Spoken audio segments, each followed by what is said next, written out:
तो आइए दोस्तों, पार्ट वन आपने देख लिया है। पार्ट टू में जो है हमने ये क्वेश्चन जो आपके सामने है, ये क्वेश्चन को जो है हमने थोड़ा सा अधूरा रखा था, मतलब कि बॉन्ड अकाउंट को जो है ख़त्म कर दिया था। ठीक है, बॉन्ड का जो इन्वेस्टमेंट अकाउंट था वो हमने पूरा कंप्लीट कर दिया था। अब इक्विटी से बाकी है, तो इक्विटी से स्टार्ट करते हैं और वो इस क्वेश्चन को ख़त्म करते हैं। तो चलिए, सबसे पहले कहा गया है कि 15 अप्रैल को क्या हुआ। 15 अप्रैल को 5000 इक्विटी शेयर्स हमने परचेस करे, कितने रुपीज़ के हिसाब से, 200। और यहाँ पे कहा है कि कम राइट प्राइस है, मतलब कि यहाँ पे जो अमाउंट है वो मिला हुआ है। ठीक है, लेकिन यहाँ पे याद रहे कि इक्विटी है। ठीक है, इसमें डिविडेंड ही होता है, इंटरेस्ट वगैरह होता नहीं है। इस वजह से जो है यहाँ पे कम राइट प्राइस जो दे रखा है उससे हमें कोई ऐसी कोई दिक्कत नहीं है। ठीक है, हाँ, अगर कोई कैलकुलेशन करने को आए तो हम तब देखेंगे, लेकिन यहाँ पे जो है कम राइट जो है दे रखा है तो उससे हमें कोई प्रॉब्लम नहीं है। अब यहाँ पे कहा गया है कि ब्रोकरेज 1% पे होगा। ठीक है, ब्रोकरेज जो है 1% पे होगा, लेकिन उसने कहा है कि ब्रोकरेज जो पे होगा वो किस पे होगा, कम राइट पे ही होगा। मतलब कि ये जो 200 आपको गिवन है, 200 गिवन है, उसी पे ही आपको ब्रोकरेज पे करना है, कोई भी अदर कैलकुलेशन करने की ज़रूरत नहीं है। ठीक है जी हाँ, तो फिर हमें कोई दिक्कत क्या हो सकती है, तो यहाँ पे इसकी कैलकुलेशन सबसे पहले समझ लेते हैं। कितने इक्विटी शेयर परचेज करें, 5000, कितने हिसाब से, 200 रुपीज़ के हिसाब से। ओके, तो यहाँ पे हमने लिख दिया 5000 और कितने में परचेस करें, 200 रुपीज़ ईच के हिसाब से। तो 5000 इंटू 200 करेंगे तो ये आपका आंसर कितना आएगा, मैं भी यहाँ पे कैलकुलेशन करूँगा आपके साथ। और 5000 इंटू 200, ताकि मुझे भी पता चले कि भैया हमारा आंसर सही आ रहा है या फिर सही आ रहा है। ठीक है, तो यहाँ पे 10 लाख रुपीज़ आपका जो है आंसर आ रहा है। ठीक है, 10 लाख रुपीज़ आपका आंसर क्या आ रहा है, 10 लाख रुपीज़ ने आपने जो है इक्विटी शेयर्स जो है परचेस करे हैं। ठीक है, और इस पे जो है ये ही आपकी कॉस्ट है क्या, क्या ये आपकी कॉस्ट है, बिल्कुल भी नहीं, अभी आपकी कॉस्ट ये नहीं है। ठीक है, क्यों नहीं है, क्योंकि आपने इसके साथ ब्रोकरेज भी पे करी है। और ब्रोकरेज का कॉन्सेप्ट आपको वीडियो पार्ट 1 में पूरा बता चुका हूँ कि किस तरीके से होगा। ब्रोकरेज अगर पे करी है परचेस के टाइम तो उसे जो है आपको इसमें ऐड करना है, तो मतलब कि यहाँ पे +1% आपको करना है, तब जाके जो है आपको अपना सॉल्यूशन मिलेगा। तो यहाँ पे 10 लाख प्लस 1%, ये आपका आंसर आ रहा है 10,10,000। कितना आंसर आ रहा है, 10,10,000, ये आपका आंसर आ रहा है। जो आप ये अमाउंट को कहाँ लिखेंगे, ये अमाउंट को आप जो है कॉस्ट कॉलम में लिख सकते हैं। ठीक है, आप 10 लाख जो ये आपको अमाउंट है इसे कॉस्ट कॉलम में क्यों नहीं लिखा गया, क्योंकि आपने इसी के साथ ब्रोकरेज भी पे करी है, मतलब कि इसके अलावा और खर्चा किया है। तो कॉस्ट जो है वो सारे खर्चे का टोटल है। तो यहाँ पे 1% जो ब्रोकरेज आपने पे करी थी उसे भी ऐड करके आपने अपना टोटल खर्चा लगा लिया है, टोटल कॉस्ट निकाल ली और उसे ही जो है कॉस्ट कॉलम में लिखा जाएगा। तो परचेज है तो लेफ़्ट साइड या फिर राइट साइड, अब ये आपको यहाँ जो है एक्सप्लेन ना करना पड़े। ठीक है, बहुत एक्सप्लेन कर दिया है आपको वीडियो पार्ट 1 में, 2 में। तो यहाँ पे परचेज है, लेफ़्ट साइड जो है एंट्री करेंगे 15 अप्रैल। यहाँ पे देख लीजिए 2 ब्रांच अकाउंट, 5000 अपने नंबर ऑफ जो इक्विटी शेयर है वो परचेस करें, और यहाँ पे आपको कॉस्ट दिख रही है 10,10,000। क्लियर है, तो चलिए ये हमने कंप्लीट कर दिया है 15 अप्रैल को। यहाँ पे फिर उसके बाद कहा रखा है कि 3 जून को क्या हुआ। 3 जून को यहाँ पे कहा गया कि बोनस इशू हुआ है 2 शेयर्स फॉर एवरी 5 शेयर्स, मतलब कि जिनके पास, मतलब इसका क्या हुआ, जिनके पास यहाँ पे कहा गया है कि 5 शेयर्स है उन्हें 2 बोनस मिलेगी। बोनस का मतलब हमेशा मैं कहता हूँ कि एक तरीके से फ्री शेयर्स है, इसलिए यहाँ पे कॉस्ट कॉलम में कुछ नहीं लिखा जाता, सिर्फ और सिर्फ आपको जो है फ्री में इक्विटी शेयर्स मिल रहे। तो मुझे बताइए कि आपके पास टोटल कितने शेयर्स है, आपके पास टोटल कितने शेयर्स है जिस पे आपको बोनस मिलना है। 5 शेयर्स है तो उस पर 2 मिलेगा। आपके पास टोटल कितने हैं, आपने तो अभी अभी सिर्फ और सिर्फ 5000 परचेज करे, उसके अलावा आपके पास कोई शेयर्स ही नहीं है। ठीक है, तो 5000 आपके पास टोटल शेयर्स है, तो उस पर आपको जो है कितना शेयर्स मिलना चाहिए बोनस। ठीक है, तो मैं यहाँ पे कैलकुलेशन कर रहा हूँ, आप भी करेंगे। 5000 क्रॉस मल्टीप्लाई होगा। ठीक है, तो 5000 इंटू 2 डिवाइड बाई 5, आपका आंसर यहाँ पे क्या, 2000 नंबर ऑफ शेयर्स बोनस आपको मिल रहा है। ये बोनस है नंबर ऑफ शेयर्स। ठीक है, आपको इतने शेयर्स का बोनस मिलेगा। और कॉस्ट कॉलम में ऑब्वियसली ये फ्री है शेयर्स, तो आपको कुछ भी पेमेंट नहीं करना है, कुछ भी खर्चा करना नहीं है, तो कॉस्ट कॉलम में कुछ भी अमाउंट नहीं आएगा। तो लेफ़्ट साइड इसकी एंट्री करेंगे टू बोनस इशू 2000, लेकिन कॉस्ट कॉलम में कुछ भी नहीं आएगा। ठीक है, बहुत बढ़िया। ये सारा एक्सप्लेनेशन हमारा हो चुका है, इस वजह से जो है हम थोड़ा सा फास्ट चल रहे हैं, और ऑब्वियसली आप जो है आपको अभी सब कुछ क्लियर ही होगा। अब आगे कहा गया है कि कंपनी ने राइट इशू किया, बोनस इशू हो गया, अब राइट इशू किया गया। राइट इशू किस तरीके से किया गया? एक राइट आपको मिलेगा अगर आपके पास 7 इक्विटी शेयर्स अवेलेबल है, और वो जो आपको शेयर्स परचेस करने का मौका कितने में मिल रहा है? 250 पर शेयर के हिसाब से। तो सबसे पहले ये कैलकुलेट करते हैं कि आपको एग्जैक्ट राइट इशू मिले कितने हैं। ठीक है, यहाँ पे कहीं पे भी ऐसा लिखा है कि बोनस को जो है राइट इशू नहीं दिया जाएगा, ऐसा कुछ लिखा है यहाँ पे। नेक्स्ट चलिए पूरा पढ़ लेते हैं। इसके बाद यहाँ पे कहा गया है कि जो एंटायर मनी है वो पेएबल है यहाँ पे 31 अगस्त। ठीक है, वो देख लेंगे हम जहाँ पे भी है। इसके बाद यहाँ पे कहा गया है कि राइट टू एक्सटेंड 20% वो सोल्ड, मतलब कि यहाँ पे जो राइट इशू हुआ था उसमें से 20% जो है वो सोल्ड कर दिया गया 60 रुपीज़ के हिसाब से। ऐसे क्वेश्चन हमने इलुस्ट्रेशन ऑलरेडी कर चुके हैं। ठीक है, आपको याद आना चाहिए अब। तो यहाँ पे कहा गया कि 20% हमने 60 रुपीज़ में सेल कर दिए, और बाकी के जो है 250 रुपीज़ में परचेज़ किए है। ठीक है, ओके। इसके बाद यहाँ पे कहा गया है कि डिविडेंड डिक्लेयर हुआ है 15% के हिसाब से, लेकिन ये जो है फुल्ली मतलब कि फाइनल डिविडेंड है, और फाइनल डिविडेंड की मैंने आपको जो है बहुत ही इंपॉर्टेंट नोट लिखवाई थी वीडियो पार्ट 1 में। ठीक है, वो याद होनी चाहिए। इसके बाद आपको यहाँ पे कहा गया है कि 3000 जो है नंबर ऑफ़ शेयर्स हमने सोल्ड कर दिए है। ठीक है, और मैंने आपको बताया था कि सोल्ड कर जब भी आप जितनी भी बार सोल्ड करें, ठीक है, सेल करें, तो आपको जो है हर बार प्रॉफिट किया या लॉस किया वो आपको कैलकुलेट करना है।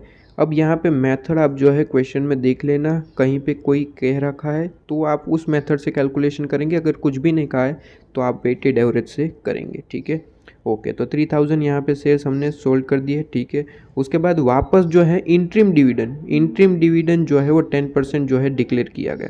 ये कौन सा डिविडेंड था? ये फाइनल डिविडेंड था। ठीक है, ये फाइनल डिविडेंड था, और कहा गया है कि वो 31 मार्च 2001 का था, जो रिसीव हुआ 16 सितंबर को। ठीक है, यहाँ पे कहा गया, लेकिन ये जो है 15 जैन को जो है डिक्लेयर हुआ वो इंट्रीम डिविडेंड है। ठीक है, साल के बीच में जो मिलता है, मैंने आपको एक्सप्लेन कर दिया है। तो वो इंट्रीम डिविडेंड 10% भी डिक्लेयर किया गया है, तो उसे भी आपको देना है।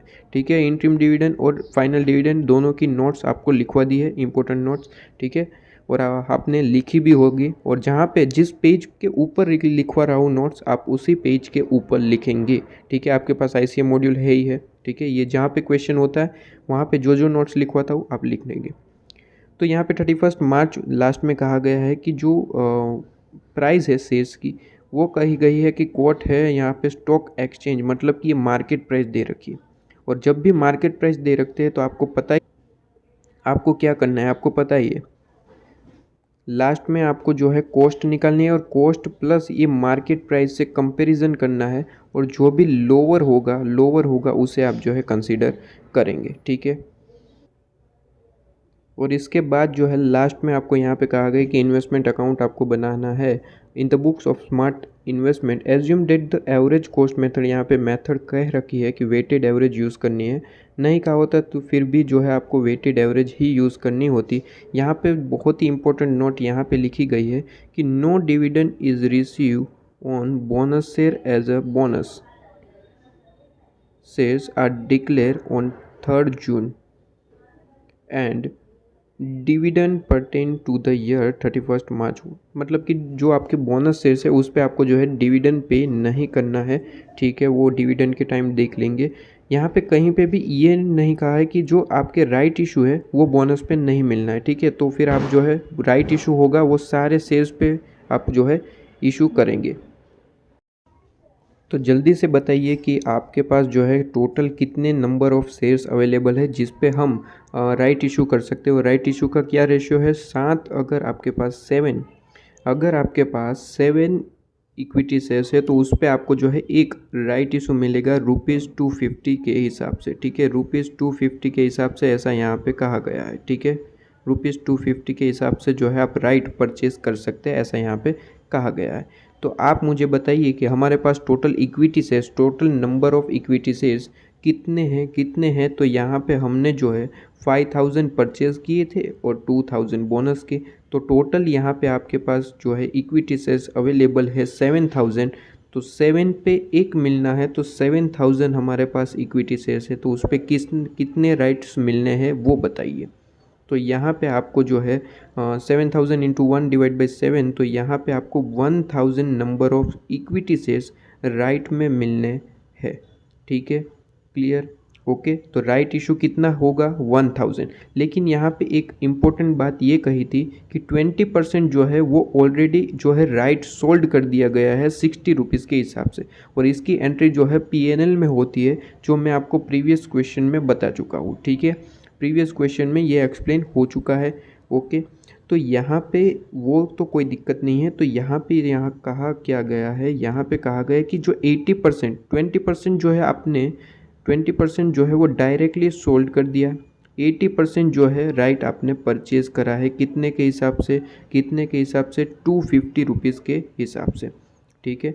250 रुपीज़ के हिसाब से। तो यहाँ पे 80% होता कितना है, 1000 का 80% कीजिए तो 800, ठीक है। 800 आपने जो है number of right issue purchase करे हैं कितने में इंटू 250 में आपने परचेज़ करे हैं। तो यहाँ पे मैं टोटल वैल्यू की बात करूँ अगर कॉस्ट की, तो 800 इंटू 250 आपने टोटल राइट शेयर्स जो है वो परचेज़ करने के लिए कितना खर्चा किया, कितनी कॉस्ट आई 2 लाख रुपीज़ की। क्लियर है। तो कॉस्ट आपकी कितनी है 2 lakh rupees. Number of right issue कितने हैं 800, क्योंकि 200 जो है वो आपने ऑलरेडी सेल कर दिया, ठीक है।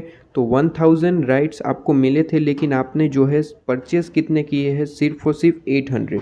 200 आपने सेल कर दिया, जिसकी एंट्री PNL में होती है, इन्वेस्टमेंट अकाउंट में नहीं होती। जो प्रीवियस इलस्ट्रेशन में मैंने आपको PNL भी कैसे होता है वो भी आपको बता दिया है, ठीक है। तो यहाँ पे जो 800 परचेज़ की है उसकी एंट्री होगी लेफ़्ट साइड, आप जो है इन्वेस्टमेंट अकाउंट में इसकी एंट्री करेंगे। ये आप देख सकते हैं यहाँ पे टू बैंक, यहाँ पे ब्रैकेट में ज़रूर लिखना है कि राइट इशू हुआ है उस चीज़ की जो है ये एंट्री है। और यहाँ पे 800 और यहाँ पे आप देख सकते हैं कॉस्ट में कितना अमाउंट होगा 2 लाख रुपीज़। क्लियर है, ओके। तो यहाँ पे कॉस्ट की जो कैलकुलेशन है वो ख़त्म होती है। इसके बाद यहाँ पे कहा गया है कि डिविडेंड डिक्लेयर हुआ है 15% के हिसाब से। डिविडेंड जो है फाइनल डिविडेंड है, इस वजह से जो है यहाँ पे कुछ भी नहीं कहा है कि बोनस पे देना है, राइट पे देना है। अगर कुछ भी नहीं कहा है तो आप जो है उस पर नहीं देंगे। लेकिन यहाँ पे एक नोट्स आपको दे रखी थी कि जो डिविडेंड डिक्लेयर हो रहा है वो बोनस पे आपको नहीं देना है, ठीक है। और अगर ये नहीं भी कहा होता तो भी हम जो है बोनस और राइट पे ये डिविडेंड नहीं देते, क्योंकि फाइनल डिविडेंड अगर कुछ भी नहीं कहा है तो वो सिर्फ और सिर्फ बैलेंस BD और अपनी जो परचेजेस होती है उस पे ही मिलता है। तो यहाँ पे तो हमारे पास कोई बैलेंस BD है नहीं, लेकिन 5000 जो है हमने परचेज़ किए थे वो इक्विटी शेयर्स अवेलेबल है, तो उस पे जो है हम डिविडेंड डिक्लेयर करेंगे। तो 5000 जो डिविडेंड होता है वो फेस वैल्यू नॉमिनल वैल्यू पे डिक्लेयर होता है, ठीक है। तो 5000 नंबर ऑफ इक्विटी शेयर्स है। नॉमिनल वैल्यू क्या है इस चीज़ की, यहाँ पे प्रेफरेंसेस की नॉमिनल वैल्यू क्या है, यहाँ पे आपको ऑलरेडी पहले ही बता रखा था कि ये सारे शेयर्स की जो नॉमिनल वैल्यू है वो 10 रुपीज़ है, ठीक है। तो इंटू 10 कर देंगे, 5000 इंटू 10, और ये फाइनल डिविडेंड है। ये फाइनल डिविडेंड है मतलब कि पूरे साल का होता है, मतलब कि पूरे 12 मंथ का, ठीक है। पूरे 12 मंथ का होता है। इंटरिम डिविडेंड होता है जो वहाँ पे हो सकता है कि वो पूरे साल का ना हो, ठीक है। इंटरिम डिविडेंड जो है बीच में डिक्लेयर होता है, लेकिन यहाँ पे मंथ जो है आपको कैलकुलेट करने की ज़रूरत नहीं होती है, डायरेक्टली जो है आपको आंसर मिलता है, ठीक है। और कितना परसेंट जो है डिविडेंड यहाँ पे डिक्लेयर किया गया है, तो यहाँ पे 15% जो है डिविडेंड डिक्लेयर किया गया है, तो इंटू 15%, ठीक है। यहाँ पे 12/12 करने की ज़रूरत ही नहीं है, क्योंकि डिविडेंड जो है वो कैलकुलेशन हिसाब से ही जो है डिक्लेयर होता है। तो यहाँ पे इंटू 15%, तो यहाँ पे 5000 इंटू 10 इंटू 15%, तो कीजिए 5000 इंटू 10 इंटू 15%, तो ये आपको जो है डिविडेंड डिक्लेयर कितना हुआ है, डिविडेंड डिक्लेयर कितना हुआ है 7,500। ठीक है, अब मुझे आप बताएंगे ये फाइनल डिविडेंड डिक्लेयर हुआ है और ये परचेजिस पे है, क्योंकि बैलेंस बीडी तो हमारे पास है नहीं, ये परचेजिस है। परचेजिस पे अगर हम जो है परचेजिस पे अगर हम डिविडेंड पे करते हैं तो वो डिविडेंड कॉलम में जाएगा या फिर कॉस्ट कॉलम में। मैंने आपको नोट लिखवा दी है, आप वीडियो नंबर 1 देख सकते हैं। ठीक है, अगर नहीं देखा है तो फिर आपको थोड़ी सी दिक्कत आ सकती है, तो वहाँ पे आप जो है वीडियो पार्ट सारे देख के जो है मैंने जो जो नोट्स लिखवाई आप ज़रूर लिखेंगे। ठीक है, तो यहाँ पे जो है कहाँ जाएगा, कॉस्ट कॉलम में। ये कहाँ लिखा जाता है, कॉस्ट कॉलम में। ठीक है, डिविडेंड कॉलम में नहीं लिखा जाता। ओके, तो यहाँ पे आप देख सकते हैं बाय बैंक आप जो है ब्रैकेट में लिखेंगे जो डिविडेंड डिक्लेयर हुआ है, और 7,500 कहाँ गया, कॉस्ट कॉलम में, अमाउंट कॉलम में। ठीक है, दोनों एक ही है, कॉस्ट लिखे या फिर अमाउंट कॉलम, मैंने आपको बता ही दिया है। ओके, तो ये डिविडेंड डिक्लेयर हो चुका। ये कॉस्ट कॉलम में कैसे गया और कौन सा डिविडेंड कॉलम में जाएगा, कौन सा कॉस्ट में, ये नोट्स आपको लिखवा दी है। ठीक है, ओके। इसके बाद यहाँ पे आपने जो है 3,000 नंबर ऑफ़ इक्विटी शेयर्स जो है सोल्ड कर दिए है 300 रुपीज़ के हिसाब से, और ब्रोकरेज जो है 1% आपने पे करी है। ठीक है, तो 3,000 यहाँ पे कैलकुलेशन करते हैं, 3,000 नंबर ऑफ़ इक्विटी शेयर्स आपने जो है सेल की है कितने में 300 रुपीज़ में। 300 रुपीज़ में जो है आपने ये शेयर्स सेल कर दिए, तो इंटू 300, तो टोटल आपने जो है सेल अमाउंट कितना कमाया है, तो 3,000 इंटू 300, ये आपका आंसर आ रहा है 9 लाख रुपीज़। ठीक है, 9 लाख रुपीज़ ये आपका आंसर आ रहा है। और यहाँ पे आपने जो है और ब्रोकरेज भी पे करी है, और मैंने आपको बताया था कि अगर ब्रोकरेज सेल के टाइम है तो उसे जो है माइनस किया जाता है। ठीक है, -1%, तो 9 लाख आप कैलकुलेटर में प्रेस करेंगे, माइनस का साइन दबाएंगे और फिर 1%। ठीक है, तो डायरेक्ट आपका जो है आंसर आएगा, कितना आंसर आ रहा है, 8,91,000। क्या हमारा ये सही आंसर है या फिर सही आंसर है, देख लेते हैं। तो यहाँ पे देख सकते हैं आप हमारा सही आंसर, और सही आंसर ही है बाय बैंक सेल। यहाँ पे आप देख सकते हैं 3,000 नंबर ऑफ़ इक्विटी से सेल करे है जिसकी कॉस्ट 8,91,000 हुई है। ठीक है, यहाँ पे ब्रोकरेज हमेशा आपको याद रखना है, जो ब्रोकरेज होती है वो क्वाटेड प्राइस पे जो है चार्ज होती है, ना कि नॉमिनल वैल्यू पे। एक नोट यहाँ पे मैं आपको लिखवाना चाहूँगा, यहाँ पे जो है एक नोट कहाँ पे लिखवाना चाहूँगा, इलुस्ट्रेशन 10 नहीं, इलुस्ट्रेशन 11 के ऊपर ये नोट आप लिखेंगे। हाँ, इलुस्ट्रेशन 11 अभी नहीं करा है, लेकिन लिखेंगे आप यहीं पे नोट। लिखिए मेरे साथ, आप जो है क्या लिखेंगे, आप अगर इंटरेस्ट की कैलकुलेशन कर रहे हैं आप, तो आपको जो है नॉमिनल वैल्यू पे ही इंटरेस्ट कैलकुलेट करना है, नॉमिनल वैल्यू पे ही इंटरेस्ट कैलकुलेशन करना है।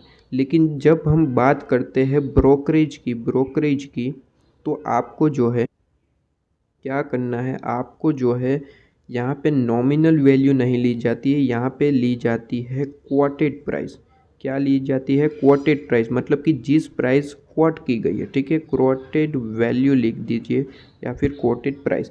क्वोटेड प्राइस का मतलब होता है आपने जितने में भी ये ट्रांजैक्शन किया है, मान लीजिए परचेज़ किया है, नॉमिनल वैल्यू 100 है, लेकिन 200 में आपने जो है परचेज़ किया है इक्विटी शेयर्स, तो 200 जो है वो क्वोटेड प्राइस है। ठीक है, और एक एग्जांपल सेल किया है आपने जो है 300 किया है, 300 में आपने जो है वैल्यू, देखिए यहाँ पे आपको एग्जांपल ही दे देता हूँ। एक शेयर है जिसे आपने सेल किया 300 में, लेकिन उसकी नॉमिनल वैल्यू है वो 100 रुपीज़ है। अब यहाँ पे मुझे आप बताइए कि जो आपने ये सेल किया है, यहाँ पे ब्रोकरेज 1% है, वो किस पे लगेगी, नॉमिनल वैल्यू पे या फिर 300 जो क्वोटेड प्राइस है उस पे। तो सीधी सी बात है, ये क्वोटेड प्राइस जो है उस पे जो है आपकी 1% ब्रोकरेज लगेगी। ठीक है, इसे ही कहते हैं क्वोटेड प्राइस, मतलब कि जितने अमाउंट में ये ट्रांजेक्शन हुआ है। ठीक है, नॉमिनल वैल्यू की यहाँ पे कोई भी इंपॉर्टेंस नहीं होती है, नॉमिनल वैल्यू सिर्फ और सिर्फ आपको इंटरेस्ट कैलकुलेशन के वक्त याद रखनी है। तो ठीक है, तो ये आपकी एक नोट्स हो चुकी है, तो जिसे आप जो है नोट डाउन करेंगे कहाँ पे, इलुस्ट्रेशन 11 के ऊपर, या फिर आपके मॉड्यूल में इलुस्ट्रेशन 11 कोई और है। ठीक है, तो आप वहाँ पे, मतलब कि इलुस्ट्रेशन जो है आपका नंबर चेंज हो सकता है। ठीक है, तो आप देख लीजिए, आप ये इलुस्ट्रेशन जो है ये आप क्वेश्चन देख लीजिए।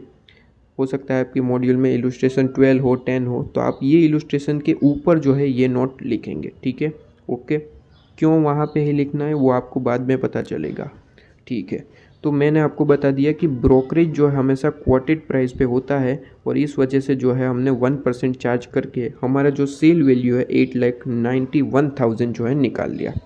अब मैंने आपको क्या बात बताई थी कि जब जब आप सेल करेंगे, चाहे वो बॉन्ड हो, डिबेंचर हो, इक्विटी शेयर्स हो, आप हमेशा जो है प्रॉफिट हुआ है, लॉस हुआ है, वो चेक करेंगे, उसी के बाद ही आप जो है आगे बढ़ेंगे। तो यहाँ पे सेल हुआ है, ठीक है। तो आइए जल्दी से जो है हम इसे चेक करते हैं कि हमने जो है प्रॉफिट किया है या लॉस। किस तरीके से चेक होगा? एवरेज मेथड से, जो आपको यहाँ पे बताया। तो बताइए मुझे टोटल आपके नंबर ऑफ़ इक्विटी शेयर्स है कितने आपके पास। तो नंबर ऑफ़ इक्विटी शेयर्स यहाँ पे जो है कैलकुलेटर ले लीजिए। यहाँ पे 5000 हमने परचेज़ किया था, तो 5000 प्लस बोनस भी इशू हुआ था 2000, तो प्लस 2000, और उसके बाद राइट इशू हुआ था 800, तो प्लस 800। टोटल आपके पास जो है 7800 जो है 7800 इक्विटी शेयर्स है। तो मुझे बताइए इसकी टोटल कॉस्ट है कितनी, इसकी टोटल कॉस्ट है कितनी। तो यहाँ पे टोटल लगा रहा हूँ मैं 10,10,10,000। उसके बाद प्लस कर रहा हूँ मैं यहाँ पे, बोनस का कोई कॉस्ट नहीं होता है। फिर राइट में जो है 2 लाख है, तो प्लस 2 लाख।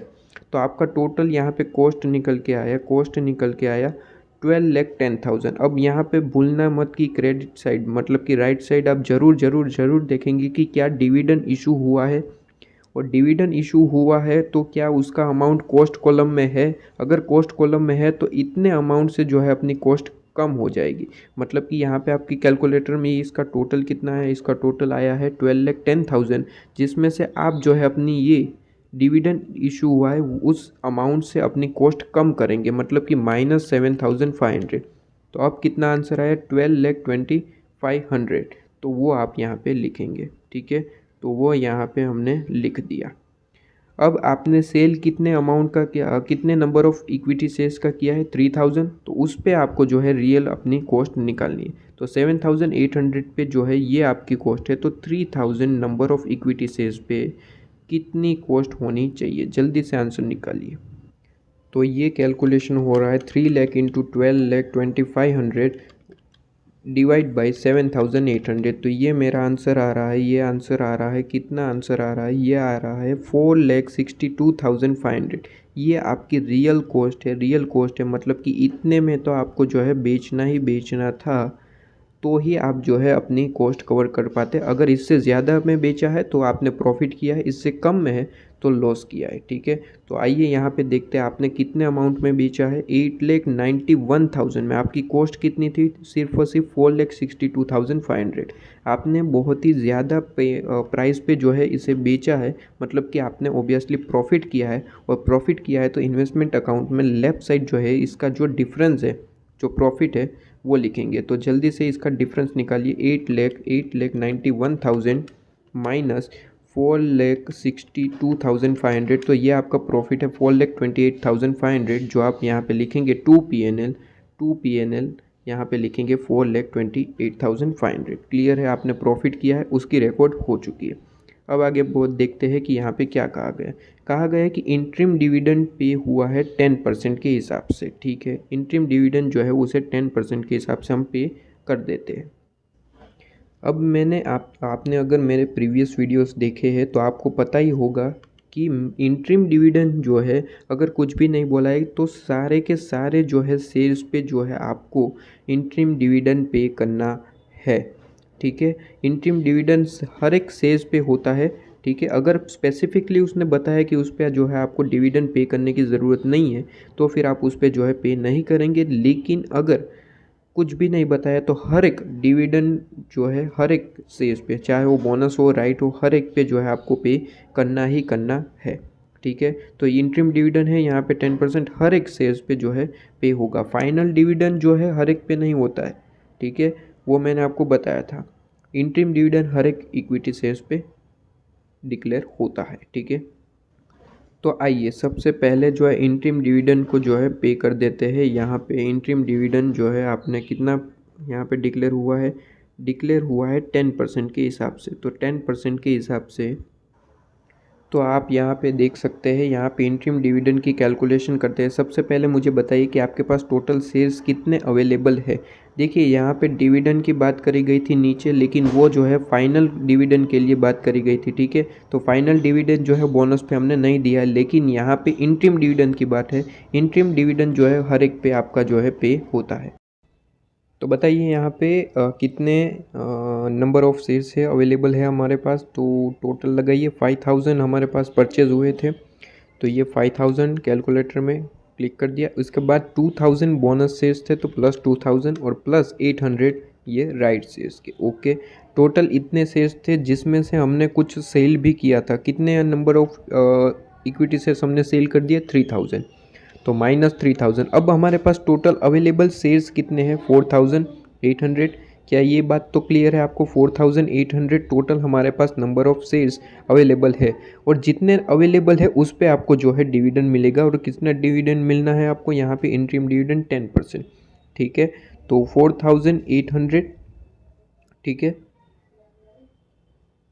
यहाँ पे लिख देते हैं 4800 नंबर ऑफ़ इक्विटी शेयर्स है।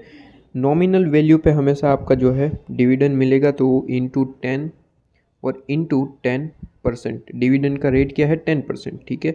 तो ये आपका आंसर आ जाएगा 4800। क्या ये बात क्लियर है? ये आपको जो है अमाउंट रुपीज़, ये अमाउंट आपको डिविडेंड मिलेगा। डिविडेंड मिलेगा तो इन्वेस्टमेंट अकाउंट में आप क्रेडिट साइड जो है, राइट साइड मतलब कि यहाँ पे एंट्री करेंगे बाय बैंक, ठीक है। इंटरिम डिविडेंड जो आपको डिक्लेयर हुआ है 4800, क्लियर है।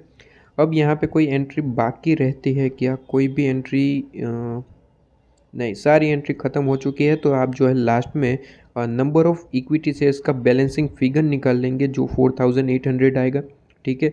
और उसके हिसाब से जो है आपको अपना जो वेटेड एवरेज मेथड है उस तरीके से आपको जो है कैलकुलेशन करना है। और लास्ट में फिर आपको जो है यहाँ पे याद रखना है, क्या याद रखना है कि आपको जो है मार्केट वैल्यू गिवन है। तो लास्ट में जो भी कॉस्ट निकल के आएगी, उसे कॉस्ट को आप मार्केट वैल्यू से कंपेयर करेंगे। चलो एक बार एक काम करते हैं कि यहाँ पे आपको जो है कैलकुलेशन करके ही बता देते हैं, ठीक है, ताकि कोई डाउट हो तो सोल्व भी हो जाए। चलिए, तो left side total number of shares कितने अवेलेबल है? 4800।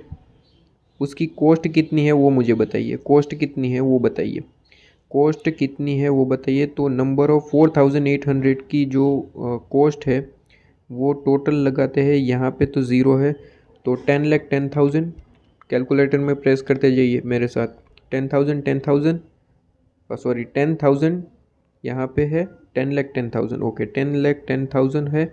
2,000 के लिए तो कोई कॉस्ट ही नहीं थी, क्योंकि वो बोनस इशू था। और राइट इशू में जो है प्लस 2 लाख। और क्रेडिट साइड देखेंगे, क्रेडिट साइड देखेंगे तो यहाँ पे 7,500 जो है आपके डिविडेंड की अमाउंट थी, जिससे हम उस कॉस्ट को कम करेंगे, तो -7,500। तो टोटल यहाँ पे जो आपकी 4800 के लिए जो कॉस्ट थी, वो कॉस्ट है 12,20,500, ठीक है। ये आपकी कॉस्ट निकल के आई। अब आपको जो है बैलेंसिंग फिगर कितना निकल के आया? बैलेंसिंग फिगर आपको सीधे सीधे निकाल लेना है। यहाँ पे 4800 डेबिट साइड का टोटल है, तो क्रेडिट साइड जो है आपने 3000 बेच दिया, तो बैलेंसिंग फिगर कितना निकल के आया? 4800, ठीक है। सॉरी, ये जो टोटल लगाना तो भूल ही गया। 5000 प्लस 2000 प्लस 800, ये आपका टोटल है 7800, ठीक है। 4800 नहीं, 7800 है। और जिसमें से 3000 हमने सेल किया, तो 4800 तो आपकी बैलेंस सीडी है, ठीक है। ओके, तो देखिए अब बैलेंस सीडी, इसके लिए जो है हमें कॉस्ट निकालनी है, कॉस्ट निकालनी है। तो फोर्थ यहाँ पे आप जो है अपना फॉर्मूला, हमारा जो ट्रिक है वही लिखेंगे। क्या लिखेंगे कि 7,800 अगर आपकी कॉस्ट है, ठीक है, तो उस पे जो आपकी 7,800 जो नंबर ऑफ़ शेयर्स अगर आपके पास है, तो आपकी कॉस्ट कितनी है? 12,02,500। 12,02,500। क्या ये मेरी बात क्लियर है? तो हमें कॉस्ट किसकी निकालनी है? 4,800 आपके नंबर ऑफ़ इक्विटी शेयर्स के लिए। तो 4,800 के लिए कितनी कॉस्ट होनी चाहिए आप बताइए मुझे फटाफट। क्रॉस मल्टीप्लाई 4800 इंटू 12,02,500 और डिवाइड बाई 7,800, तो ये आपका आंसर निकल के आया कितना, 7,40,000। 7,40,000 ये क्या है, ये कॉस्ट है। ये क्या है, ये कॉस्ट है। क्लियर है। अब मार्केट वैल्यू भी गिवन है, इस वजह से जो है हमें यहाँ पे कंपैरिजन करनी पड़ेगी। किसकी कंपैरिजन करनी पड़ेगी, ये मार्केट वैल्यू तो गिवन ही है और कॉस्ट हमने निकाली। कॉस्ट कितनी निकाली, कॉस्ट हमने निकाली यहाँ पे 7,40,000, तो 7,40,000 हमारी कॉस्ट है। ठीक है, 7,40,000 हमारी कॉस्ट है और मार्केट वैल्यू हमारी जो है वो 220 रुपीज़ है पर इक्विटी शेयर्स, और हमारे यहाँ पे इक्विटी शेयर्स है कितने, 4,800। तो यहाँ पे इंटू करके फटाफट इसका भी आंसर निकाल लो ज़रा। 4,800 करो, तो 4,800 इंटू 220, तो ये आपका आंसर निकल के आ रहा है यहाँ पे 10,56,000। ठीक है, 56,000 ये क्या है, ये मार्केट वैल्यू है, MV मार्केट वैल्यू। ठीक है, अब यहाँ पे जो दोनों अमाउंट आपने लिख लिया, यहाँ पे लिया कौन सा जाता है अमाउंट, लोअर जो भी होगा वो। तो यहाँ पे दोनों में से लोअर कौन सा है, कॉस्ट 7,40,000 लोअर है, वो 10 लाख ज़्यादा है। ठीक है, तो जो लोअर है उसे कंसीडर किया जाएगा, मतलब कि यहाँ पे 7,40,000 लोअर है, तो इसे ही डायरेक्ट कॉस्ट कॉलम में यहाँ पे लिख देंगे। ठीक है, मेरी बात समझ में आ रही है, डायरेक्ट यहाँ पे लिख दो और फिर जो है आप बैलेंसिंग फिगर मतलब कि निकालेंगे और उसके बाद जो है जो भी अमाउंट आपका निकल के आया वो PNL में जाएगा। ठीक है, ओके, क्लियर है। तो इस तरीके से जो है आपकी कैलकुलेशन होती है। क्लियर है। यहाँ पे इंटरेस्ट आज जो डिविडेंड है, डिविडेंड में यहाँ पे PNL आपको देखने को मिला है। क्या बात मेरी क्लियर है। ठीक है, यहाँ पे भी आपको जो है कैलकुलेशन वो बता रखी होगी जो आपने हमें क्लोजिंग बैलेंस के लिए करी है हमें अभी अभी। यहाँ पे शायद वर्किंग नोट 6 यहाँ पे दे रखा है, ये देख सकते हैं आप। वर्किंग नोट 6 वही आंसर आया 10,56,000 और 7,40,000। तो इन दोनों में से जो लोअर होगा उसे कंसीडर करना है। ठीक है, ओके। तो ये इलुस्ट्रेशन भी कंप्लीट।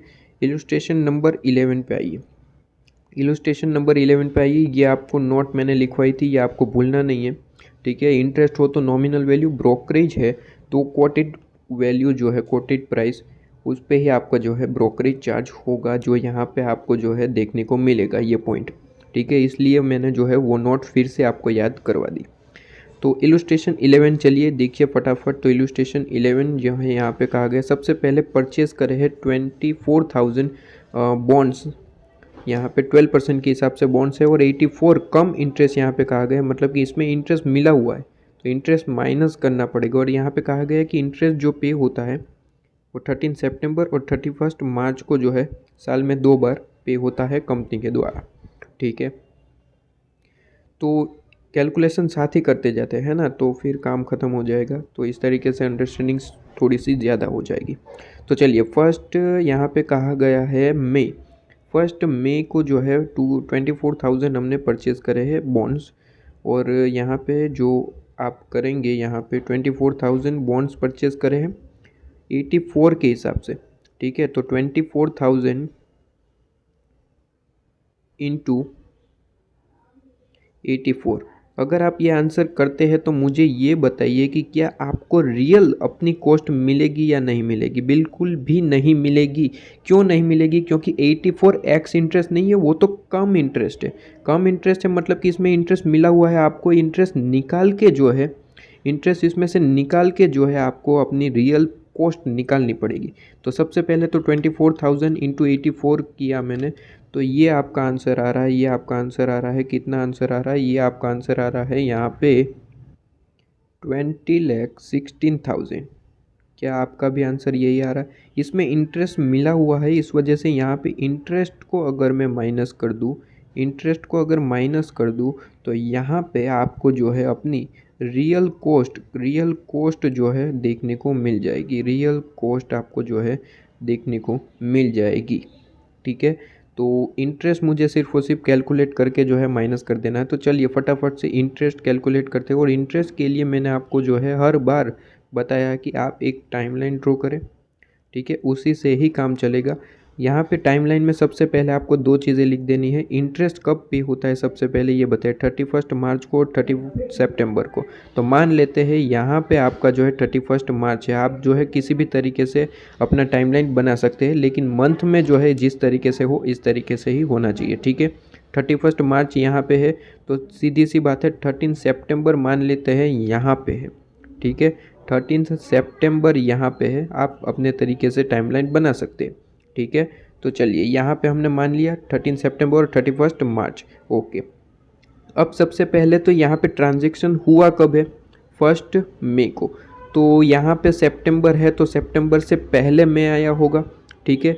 यहाँ कहाँ, यहाँ पे हुआ होगा मान लेते हैं 1 मई को, ठीक है।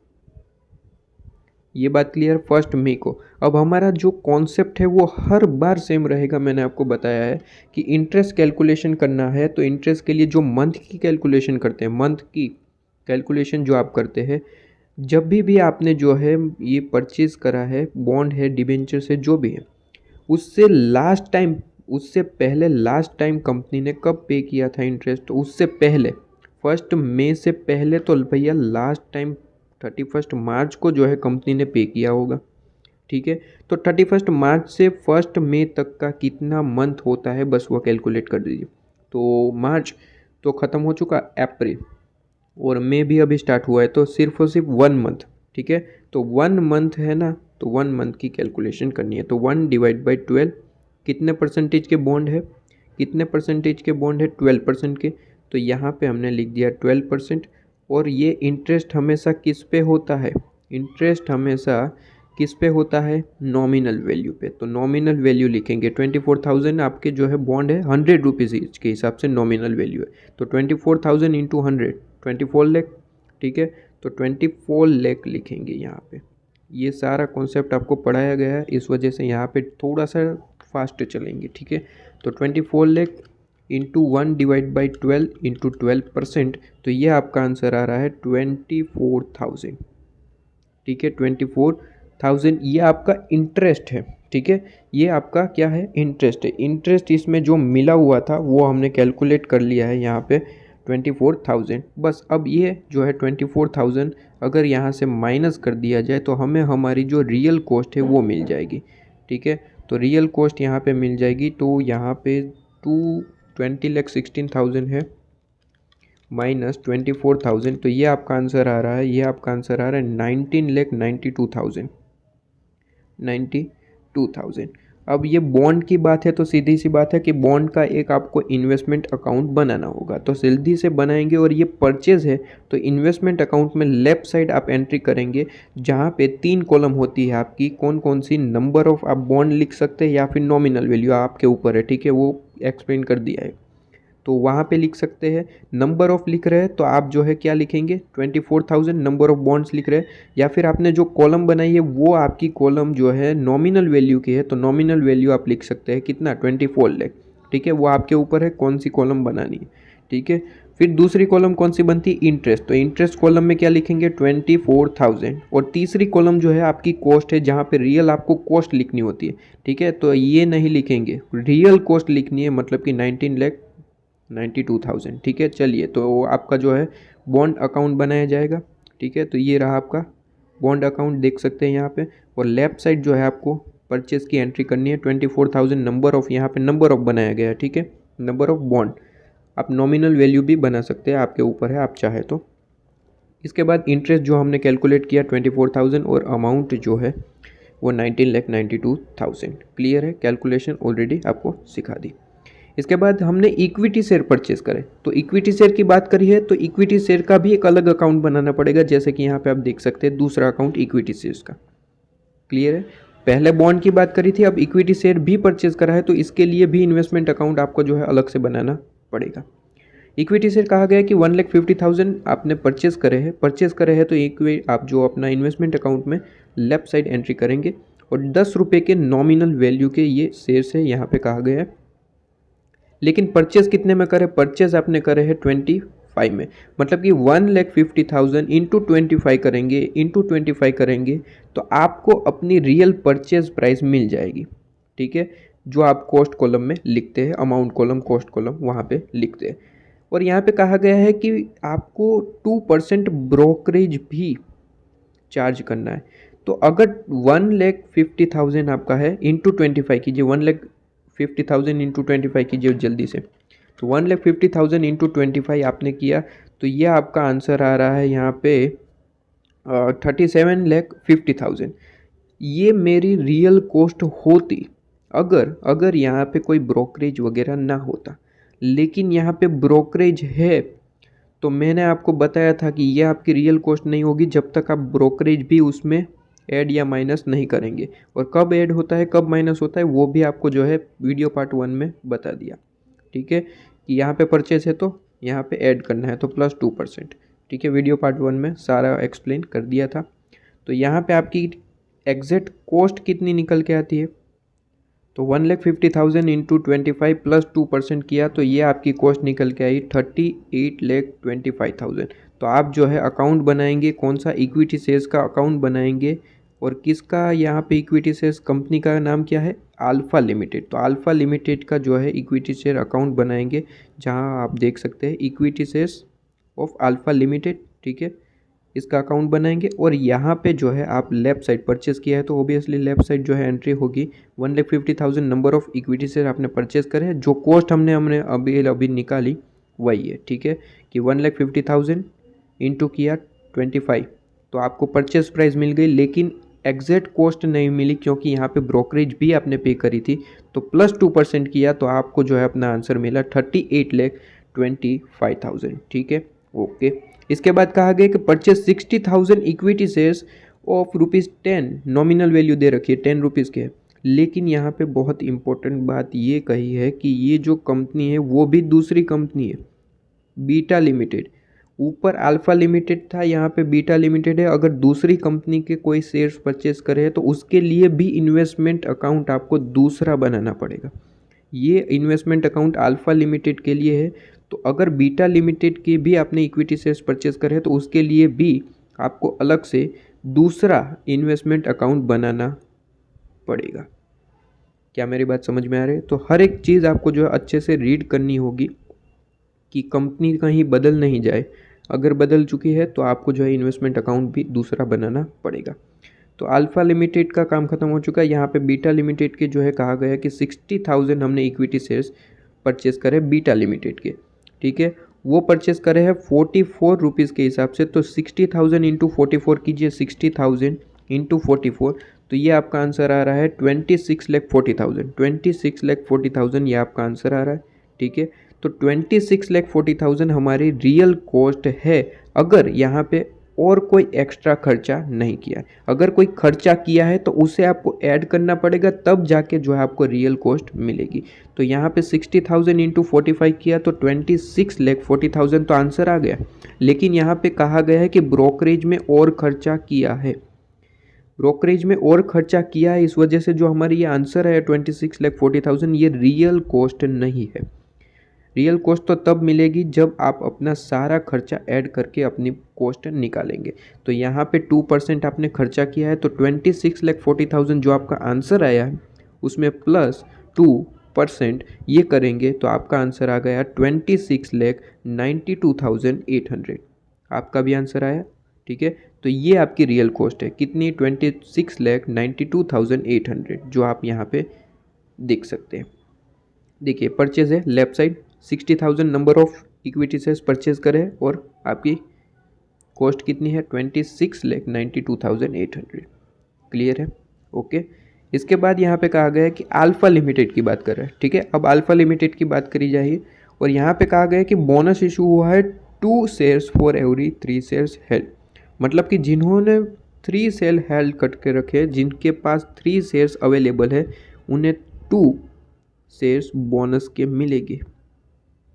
ठीक है, 2 शेयर्स बोनस के मिलेंगे। तो अल्फा लिमिटेड में आपको देखना पड़ेगा कि हमारे पास अल्फा लिमिटेड के जो है टोटल शेयर्स कितने हैं। तो अल्फा लिमिटेड में तो हमने सिर्फ और सिर्फ 1,50,000 शेयर्स ही परचेज करे थे। तो यहाँ पे हमारे पास अल्फा लिमिटेड के सिर्फ और सिर्फ 1,50,000 शेयर्स ही है। तो यहाँ पे हमें कितना बोनस मिलेगा, तो cross multiply 1,50,000 into 2 divide by 3, तो आपको जो है टोटल 1 लाख बोनस आपको मिलेगा।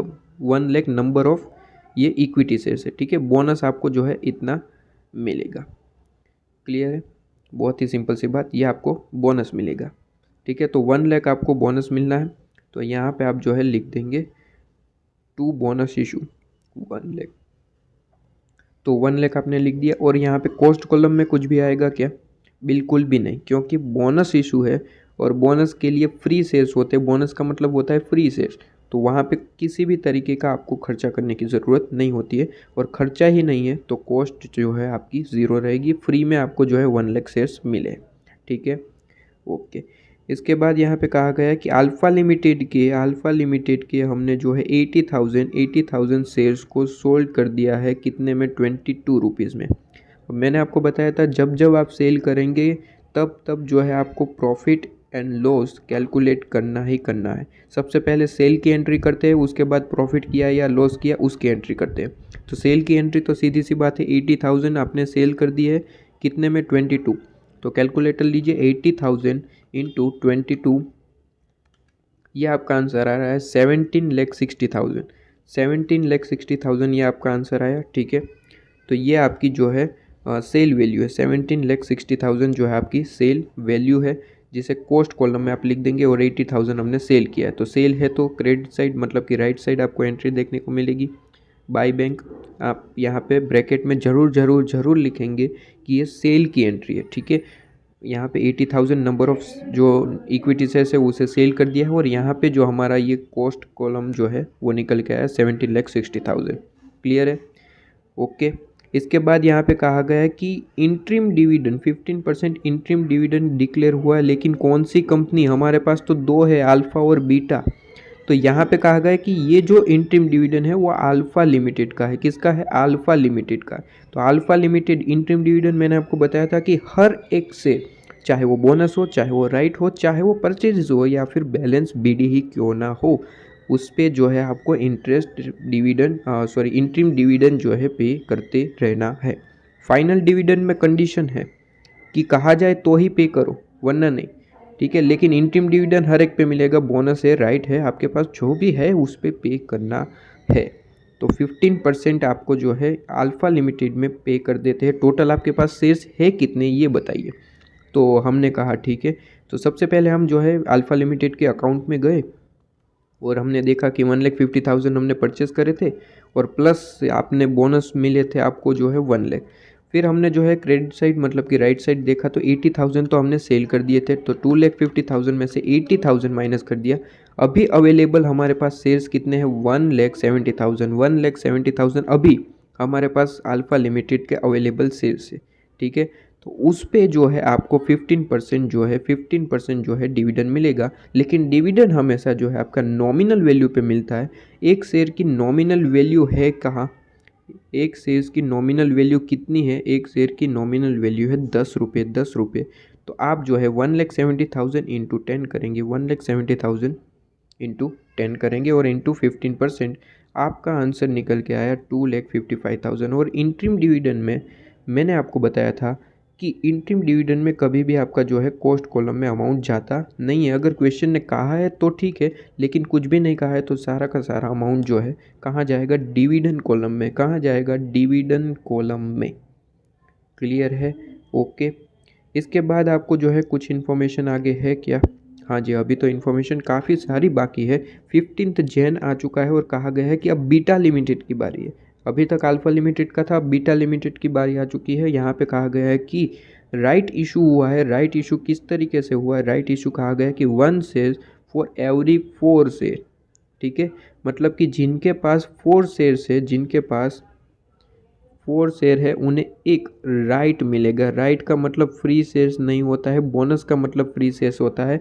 राइट में तो कुछ ना कुछ आपको अमाउंट पे करना पड़ता है, ठीक है। तो यहाँ पे कहा गया है कि राइट शेयर्स आपको मिलेगा, और यहाँ पे कहा गया है कि 5 रुपीज़ पर शेयर्स जो है आपको परचेज करने का मौका मिला है। मिस्टर ब्राउन कहा गया है कि exercise his option for 40% of his entertainment and sold the balance. क्या कहा गया है कि जितने भी शेयर्स हैं आपके पास, टोटल राइट इशू कितने हैं वो देखेंगे। जितने भी आपके पास राइट इशू का मौका मिला है उसमें से 40% जो है वो यहाँ पे कहा गया है कि परचेज़ किया है, मतलब कि 40% आपने परचेज़ किया और बाकी का जो 60% है वो कह रहा है कि उसे जो है हमने मतलब कि मिस्टर ब्राउन ने यहाँ पे उसे सोल्ड कर दिया है इन अ मार्केट कितने रुपए में, 2.25 रुपीज़ पर शेयर के हिसाब से। लेकिन ये कहाँ एंट्री जाती है, जो बाकी का रिमेनिंग सोल्ड कर दिया है ये तो आपके लिए एक सीधा सीधा प्रॉफिट है, और ये प्रॉफिट है वो PNL में जाता है। इलुस्ट्रेशन नंबर कुछ 5-6 में पढ़ाया था, ठीक है, वहाँ पे PNL आपको समझा दिया है। तो ये वहाँ पे एंट्री जाती है। इसका जो है ये जो बैलेंस आपने जो ये राइट सेल कर दिया 2.25 में, उसकी एंट्री इन्वेस्टमेंट में नहीं आती है, ठीक है। और क्वेश्चन में जो है हमें सिर्फ और सिर्फ इन्वेस्टमेंट अकाउंट बनाने के लिए ही कहा है, PNL बनाने के लिए कहा नहीं है। तो इसका जो रेलिवेंट है वो हमारे लिए नहीं है, ठीक है। अगर PNL बनाने के लिए कहा होता तो हम इसका रेलिवेंट देखते, ठीक है। तो यहाँ पे जो है नेक्स्ट ये 40% है। सबसे पहले देख लेते हैं कि राइट इशू आपको कितना एग्जैक्ट मिला है। तो 4 शेयर पे आपको 1 मिलना है, तो आपके पास बीटा लिमिटेड के जो है बीटा लिमिटेड के टोटल शेयर्स है कितने, ठीक है, वो देखते हैं। तो यहाँ पे अकाउंट में गए बीटा लिमिटेड के और हमने देखा कि हमारे पास ओनली एंड ओनली अभी तक 60,000 ही शेयर्स अवेलेबल है बीटा लिमिटेड के। तो बीटा लिमिटेड के हमारे पास 60,000 है, तो यहाँ पे लिख दिया 60,000 शेयर्स अवेलेबल है। तो उस पर राइट कितना मिलना है, 4 शेयर अगर आपके पास है तो उस पर आपको जो है एक राइट इशू मिलता है। तो 60,000 अगर आपके पास है तो उस पर कितना मिलेगा, तो 60,000 इंटू 1 डिवाइड बाई 4, ठीक है। तो ये आपका आंसर आ रहा है 15,000। ये आपका कितना आंसर आ रहा है, ये आपका आंसर आ रहा है 15,000 नंबर ऑफ शेयर्स का आपको राइट मिलेगा, ठीक है, ये राइट आपको मिलेगा। लेकिन इसमें से आपने जो है परचेज़ कितना किया है, सिर्फ और सिर्फ आपने जो है परचेज़ किया 40%। आपने कितना परचेज़ किया, आपने जो है सिर्फ और सिर्फ 40% जो है परचेज़ किया, बाकी का जो है सेल कर दिया। तो इसमें से 40% ही आपने परचेज़ करा है, तो इंटू 40% कीजिए, कितना है 15,000 इंटू 40%। तो ये आपने कितने number of equity share purchase करे, सिर्फ और सिर्फ 6,000। बाकी का जो रिमेनिंग है वो आपने सेल कर दिया है किसी और को, ठीक है।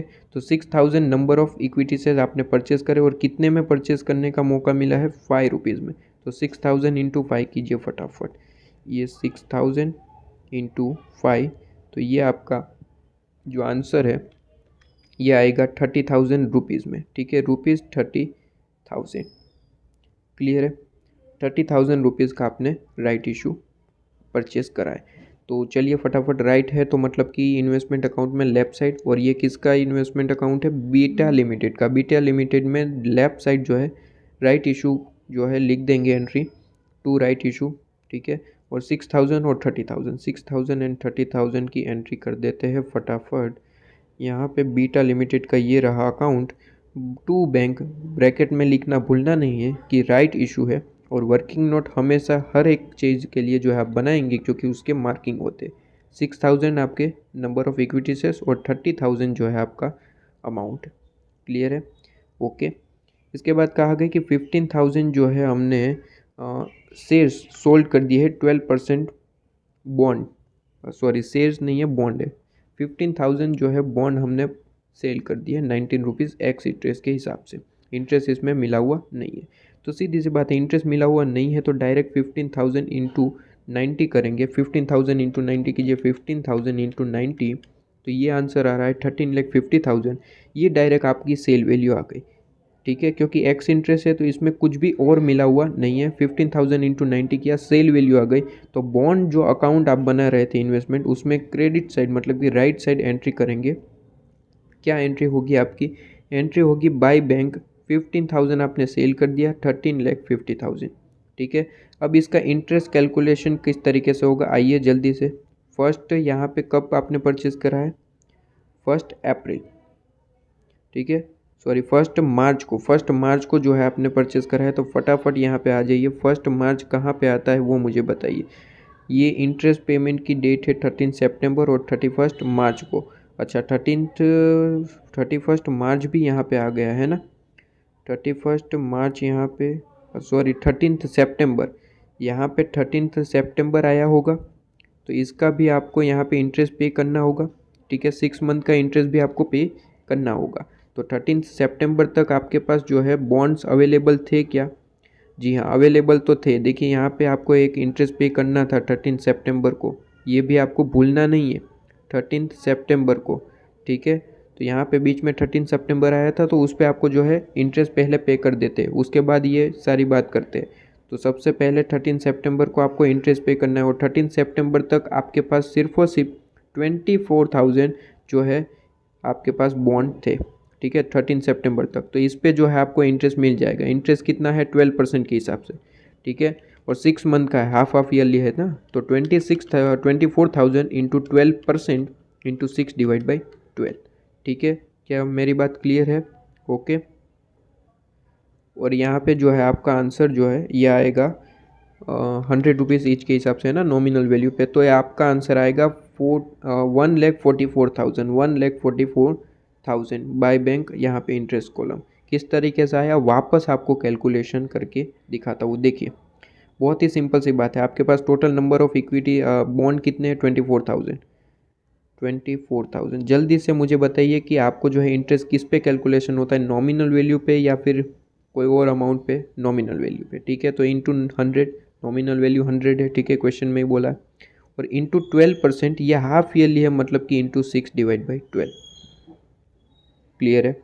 फटाफट कैलकुलेशन कीजिए, 24,000 इंटू 100 इंटू 12% इंटू 6/12, तो ये आपका आंसर आएगा 1,44,000। तो ये आपका यहाँ पे आंसर। क्लियर है? ओके। अब यहाँ पे हम बात कर रहे थे 1 मार्च की, जो 15,000 हमने सेल कर दिए है। ओके, तो 15,000 बॉन्ड्स हमने सेल कर दिए 90 रुपीज़ ईच के हिसाब से। इंटरेस्ट की कैलकुलेशन कर रहे थे, तो 1 मार्च यहाँ पे कब आता है वो बताइए। 1 मार्च जो है यहाँ पे आएगा, 31 मार्च यहाँ पे है, तो यहाँ पे 1 मार्च होगा। ठीक है, इससे पहले लास्ट टाइम हमारा इंटरेस्ट कब पे हुआ था? हमारा कॉन्सेप्ट एकदम सेम ही है, इसके बाद का नहीं देखना है, इससे पहले लास्ट टाइम आपने जो है इंटरेस्ट कब पे किया था? 13 सितंबर को। तो 13 सितंबर से लेके 1 मार्च तक कितने मंथ होते हैं बताइए। तो सितंबर तो वैसे भी ख़त्म हो चुका, तो अक्टूबर, नवंबर, दिसंबर और जैन, ठीक है, फेब और मार्च तो अभी स्टार्ट हुआ है, तो मार्च नहीं होगा, तो टोटल 5 मंथ हो रहे हैं। तो 5 मंथ का जो है आपको कैलकुलेशन करना है बस। तो 5/12, और ये 12% के बॉन्ड है, और इनटू जो है आप नॉमिनल वैल्यू करते हैं, तो नॉमिनल वैल्यू है कितनी? आपने जो है यहाँ पे नॉमिनल, कितने नॉमिनल वैल्यू के जो है सेल किया है? 15,000 जो है बॉन्ड आपने सेल किया है, तो 15,000 और नॉमिनल वैल्यू है 100, तो 15,000 इंटू 100। ठीक है, तो जल्दी से कैलकुलेशन कीजिए, तो 15,000 इंटू 100 इंटू 5/12 इंटू 12%, तो ये आपका आंसर आ रहा है 75,000 जो आप यहाँ पे इंटरेस्ट कॉलम में लिखेंगे, जो आपको यहाँ पे दिखाई दे रहा है। क्लियर है मेरी बात? बहुत ही आसान सी ये कैलकुलेशन है, बस आपके लिए तो एक तरीके से ये गेम ही हो गया है, गेम खेलो। ठीक है, देखिए इसके बाद कहा गया कि इंटरिम डिविडेंड जो है 18% के हिसाब से रिसीव हुआ है, लेकिन ये कौन सी जो है आपकी कंपनी है? Beta limited. तो बीटा लिमिटेड में आपको इंटरिम डिविडेंड पे करना है। इंटरिम डिविडेंड के बारे में मैंने बता दिया है कि हर एक शेयर्स पे आपको जो है पे करना होता है। अगर क्वेश्चन स्पेसिफिक बता देता है कि इस पे आपको जो है डिविडेंड पे नहीं करना है तो ठीक है, लेकिन इंटरिम डिविडेंड के बारे में कुछ भी नहीं कहा है, तो हर एक शेयर्स पे आपको जो है उसे पे कर देना है। तो यहाँ पे कहीं पे भी ऐसा नहीं कहा है कि किसी डिबेंचर्स या फिर किसी इक्विटी शेयर्स पे आपको पे नहीं करना है, ऐसा कुछ नहीं कहा। तो हर एक इक्विटी शेयर, चाहे वो बोनस है चाहे वो राइट है, बैलेंस बीडी ही क्यों ना हो, हर एक पे आपको जो है 18% के हिसाब से इंटरिम डिविडेंड पे करना है। तो आइए बीटा लिमिटेड में, और कितने हमारे पास टोटल शेयर्स है वो बताइए मुझे। तो 60,000 हमने परचेज करे थे और 6,000 जो है राइट इशू के मिले थे, तो टोटल हमारे पास कितने हो गए? 66,000 हमारे पास नंबर ऑफ इक्विटी शेयर्स है। क्या हमने उसमें से कुछ सोल्ड किया है? नहीं, कुछ भी सोल्ड नहीं किया है, तो 66,000 आपके पास नंबर ऑफ इक्विटी शेयर्स है, ठीक है 66,000। और मुझे बताइए कि आपका डिविडेंड किस पे मिलता है, नॉमिनल वैल्यू पे। नॉमिनल वैल्यू पर शेयर की कितनी है, 10 रुपीज़, ठीक है। और कितना परसेंट यहाँ पे डिक्लेयर किया गया है डिविडेंड आपका, 18%। 18% जो है आपको यहाँ पे डिक्लेयर किया गया है, तो इंटू 18%, इंटू 18%, ठीक है। तो डायरेक्ट कर दीजिए 66,000 इंटू 10 इंटू 18%। तो यहाँ पे कितना है, 1,18,800 आपका जो है डिविडेंड रिसीव हुआ होगा, जो आप यहाँ पे देख सकते हैं। डिविडेंड रिसीव हुआ है तो राइट साइड आप एंट्री करेंगे बाय बैंक और ब्रैकेट में लिख देंगे डिविडेंड 1,18,800। इसकी कैलकुलेशन भी आप जो है ज़रूर बताएंगे, ठीक है। इसका भी मार्क्स होते हैं, ठीक है, ओके। और फिर कोई इन्फॉर्मेशन यहाँ पे आगे, interest on 12% bond was duly receive on due date. अब यहाँ पे देखिए इंटरेस्ट जो है वो कब कब रिसीव होता है, 13 सितंबर को, जिसकी हमने कैलकुलेशन कर दी। और दूसरा पे होता है 31 मार्च को। तो 31 मार्च यहाँ पे होगा, 31 ये मार्च, ठीक है। तो 31 मार्च आ चुका है, तो वापस हम जो है इंटरेस्ट पे कर देते हैं। बॉन्ड में आ जाइए, बॉन्ड अकाउंट में आ जाइए, वापस इंटरेस्ट पे कर देते हैं सबसे पहले, ठीक है। वापस इंटरेस्ट पे कर देते हैं सबसे पहले। तो हमारे पास टोटल शेयर्स कितने, बॉन्ड्स कितने अवेलेबल है, 24,000 हमने परचेज़ करे थे, जिसमें से 15,000 हमने सेल कर दिए। तो अब टोटल हमारे पास कितने बॉन्ड्स अवेलेबल हैं, तो 24,000 माइनस 15,000, तो टोटल हमारे पास 9,000 बॉन्ड्स अवेलेबल है, ठीक है 9,000। और इंटरेस्ट हमेशा नॉमिनल वैल्यू पे मिलता है, इसलिए इंटू 100 करेंगे और 12% into 6 divide by 12, half yearly मिलता है ना, इसलिए 6 डिवाइड बाई 12 और 12% के बॉन्ड्स है, ठीक है। तो ये आपका आंसर आ जाएगा 54,000, ठीक है। अब यहाँ पे एक एंट्री हम जो है भूल गए शायद, यहाँ पे जो हमने सेल किया था, ये 15,000 का सेल किया था, मैंने आपको याद कराया था। जब जब आप जो है सेल करेंगे आपको प्रॉफिट एंड लॉस कैलकुलेट करना ही करना है, ठीक है। तो आइए ये वैल्यू हम कैलकुलेट करते हैं। प्रॉफिट एंड लॉस कैलकुलेट करना भूल गए थे, लेकिन अभी कर देते। 24,000 टोटल आपके पास शेयर्स है, जिसकी कॉस्ट आपके पास 19,92,000 है। तो यहाँ पे हम जो है हमारा जो ट्रिक है वो लिखेंगे, 24,000 आपके पास अगर शेयर्स है तो उसकी वैल्यू 19,92,000 है कॉस्ट, ठीक है। तो बताइए हमने कितना सेल किया था, हमने सेल किया था 15,000। तो 15,000 यहाँ पे बॉन्ड्स के ऊपर कितनी कॉस्ट होनी चाहिए, तो 15,000 इंटू 19,92,000 डिवाइड बाई 24,000। तो आपका यहाँ पे आंसर आएगा, आपका यहाँ पे आंसर आएगा 12,45,000। मतलब कि इतने में तो आपको सेल करना ही करना था, वरना आपका जो है लॉस हो जाता। ये आपकी कॉस्ट है, ठीक है, ये आपकी क्या है, कॉस्ट है, ये आपकी कॉस्ट है, क्लियर है। तो आपने सेल कितने में किया है, सेल तो आपने जो है 13,50,000 में, मतलब कि ज़्यादा अमाउंट में किया है। और ज़्यादा अमाउंट में किया है मतलब कि यहाँ पे आपने प्रॉफिट किया है। कितना ज़्यादा किया है वो प्रॉफिट आप जो है यहाँ पे रिकॉर्ड करेंगे। प्रॉफिट है तो इन्वेस्टमेंट अकाउंट में लेफ्ट साइड जो है इसकी एंट्री होगी। तो 13,50,000 माइनस 12,45,000, ये आपका आंसर आ रहा है 1,05,000, ठीक है। 1,05,000 आपका यहाँ पे एंट्री होगा टू P&L 1,05,000, क्लियर है। और फिर आप जो है अपना अमाउंट नहीं, फिर आप जो है क्लोजिंग बैलेंस की जो आपका क्लोजिंग जो आपका यहाँ पे नंबर ऑफ़ इक्विटी का क्लोजिंग जो बैलेंस आता है, उसके लिए जो है वेटेड एवरेज के हिसाब से जो है कैलकुलेशन कर लेंगे कितनी कॉस्ट आ रही है, ठीक है। वो आपको जो है बहुत बार आपको जो है डिटेल में पढ़ा दिया है। आप यहाँ पे वर्किंग नोट 2 भी देख सकते हैं, वर्किंग नोट 2 भी देख सकते हैं, ठीक है। तो वही कैलकुलेशन है।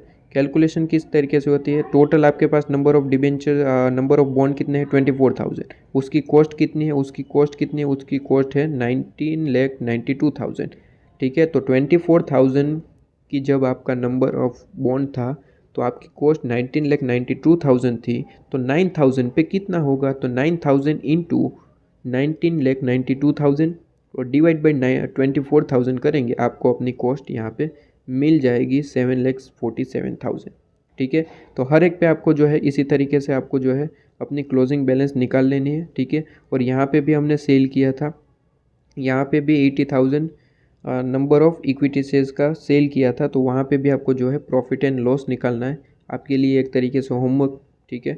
कैलकुलेशन ज़रूर कीजिए, वर्किंग नोट 3 भी आपको दे रखी है, आप नीचे जाके देख सकते हैं, ठीक है।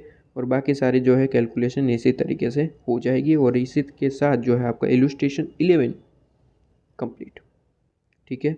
और इसके बाद जो है प्रैक्टिकल क्वेश्चन है। प्रैक्टिकल क्वेश्चन बहुत ही आसान से है, यहाँ पे किसी भी तरीके की मुझे नहीं लगता किसी में भी आपको डाउट हो सकता है। एक डाउट हो सकता है यहाँ पे क्वेश्चन नंबर 1 में, जिसे इम्पोर्टेंट एक तरीके से कहा जाए कि एक थियरी बेस्ड क्वेश्चन है, ठीक है, इस तरीके से है, थियरी बेस्ड क्वेश्चन है। और बाकी का ये सारे क्वेश्चन नंबर 3 है। क्वेश्चन नंबर 5 जो है वो तो इलस्ट्रेशन नंबर आप जो है देखें तो इलस्ट्रेशन नंबर शायद 6 के जो है सेम टू सेम है।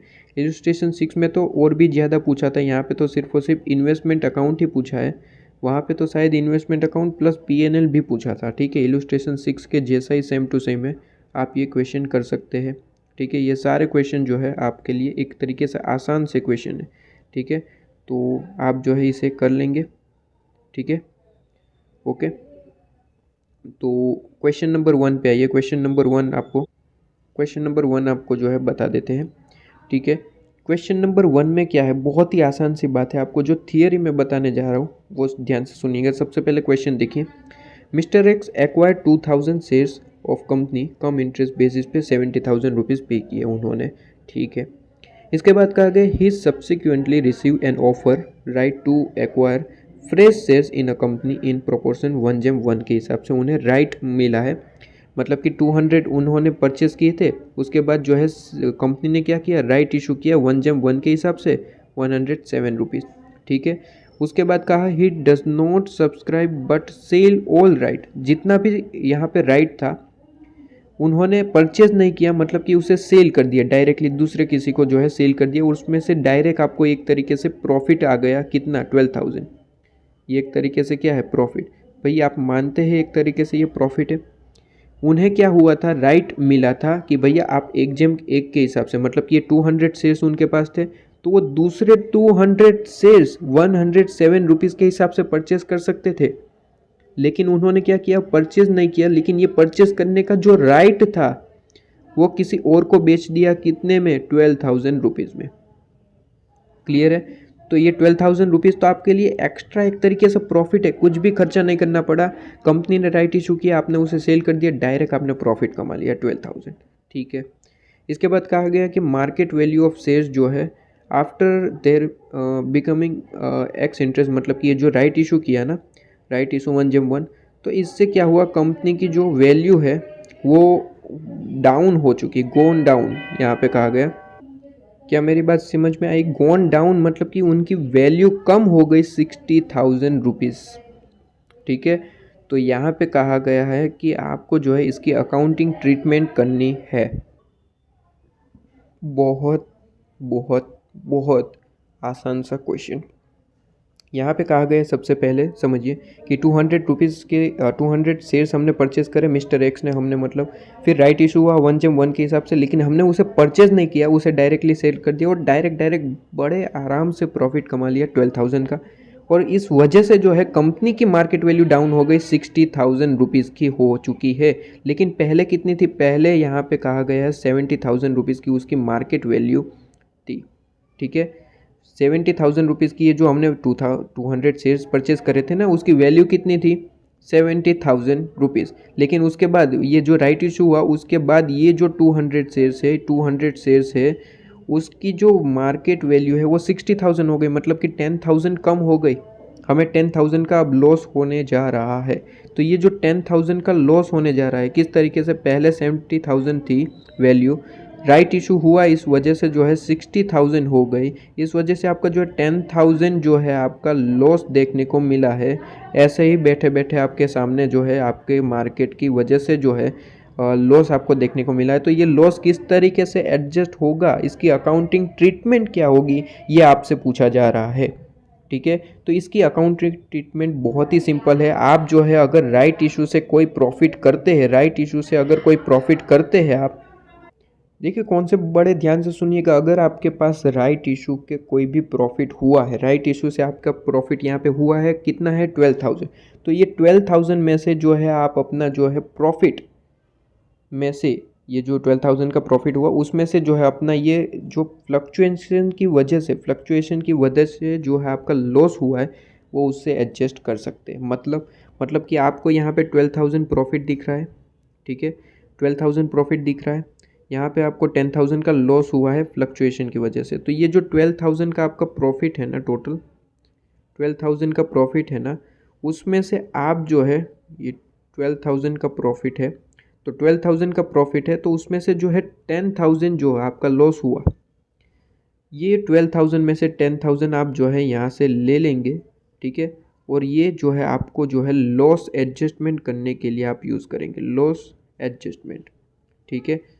ठीक है, मेरी बात समझ रहे हैं। लॉस्ट एडजस्टमेंट हुआ है मतलब कि इन्वेस्टमेंट, ये लॉस्ट एडजस्टमेंट किस तरीके से होगा, आप अपने इन्वेस्टमेंट अकाउंट में इसकी एंट्री करेंगे, ठीक है। वैल्यू कम हो गई है तो उसे वैल्यू को जो है, वैल्यू यहाँ पे 60,000 हो गई, पहले 70,000 थी, तो उसे बढ़ाने के लिए आप अपना ये प्रॉफिट यूज़ करेंगे 10,000 का प्रॉफिट वापस यूज़ करेंगे, मतलब कि आपकी जो है वैल्यू वापस 70,000 हो गई, ठीक है, आपके हिसाब से, ठीक है। आपको जो लॉस हुआ वो आपने इस प्रॉफिट में से एडजस्ट कर लिया, ठीक है। तो बताइए अब बाकी 2,000 का क्या हुआ। बाकी 2,000 का आपका सीधा सीधा प्रॉफिट है भाई, आपका लॉस ख़त्म हो चुका, अब आपको कोई भी लॉस एडजस्टमेंट करने की ज़रूरत नहीं है, आपके पास सीधे सीधे 2,000 सिर्फ और सिर्फ प्रॉफिट के लिए बचे हुए हैं। तो इस प्रॉफिट का क्या होगा, ये प्रॉफिट है भाई, पीएनएल में जाएगा। मेरी बात क्लियर है, बहुत ही सिंपल सी बात।